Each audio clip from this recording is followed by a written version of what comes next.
According to KTVU News on Thursday, an estimated amount of 150 protesters that were arrested for protesting and riding on Interstate I-880 and 980 after the 4:30 protest in downtown Oakland.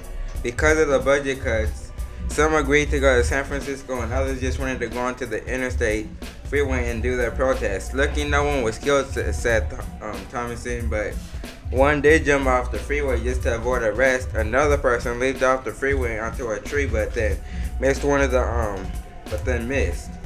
the police officers said he wasn't moving. Some reporters said that the arrest began on the freeway and then went down to the freeway entrances. The commuters were furious because they weren't able to get where they were going to. Some continued with their protest until one protester was tackled onto the ground.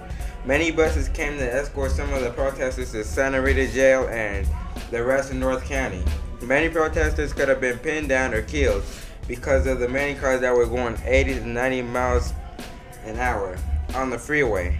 Many schools are going to be affected by this. Schools like Oakland Unified, Los Angeles Unified, Concord Unified, and San Francisco Unified. Many parents are worried if their kids will still get the education they still need. The government can at least stop spending money on jails and start spending money on schools that are in danger.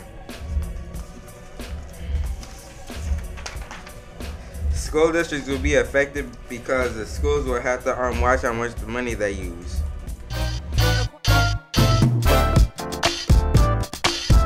According to ABCnews.com, transracial adoption can provide a loving family in an identity struggle.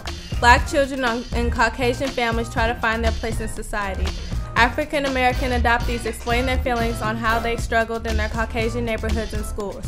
One speaker named Burslin said in an interview, "We finally get this family, whomever they are, that we can call our own, and so we adjust. We adapt. We learn to go along and get along, and that's what I did. So in a way, home became a safe haven. But it was a total disconnect from the world outside, and so I ended up internalizing the questions." Burslin made a movie on his transracial life and the struggles he encountered. For 20 years, transracial adoptions in the U.S. didn't end until the National Black Social Workers Association disapproved this and named it a cultural genocide. Recently, with the large earthquake in Haiti, many Caucasian families are rushing to adopt Haitian orphan children. One family, the Ericksons, has recently adopted 2 young Haitian children. They said they would make an effort to teach their children their African roots, but they would not apologize for adopting black children. And another Caucasian man named Duke Scopa said, "If there are no black families that want to adopt them and we want to adopt them and make them a part of our lives and give them as much love as possible, then I don't know what's wrong." For an adopted child to be an African American and to fit in an all-white community with an all-white family is a struggle, because there are not a lot of people who understand African American culture. Transracial adoption does provide care and needs, but it causes problems and discomfort for the adoptees. Duke Scopa makes a point that if no one is adopting the African American children and they can provide the love and care, then there is no issue. But to others, adopting a child from a different race usually causes heartache. It is a whole different world where these children are learning about their culture or history. This can cause social and mental confusion. This is evidence of why transracial adoption provides a loving family but an identity struggle.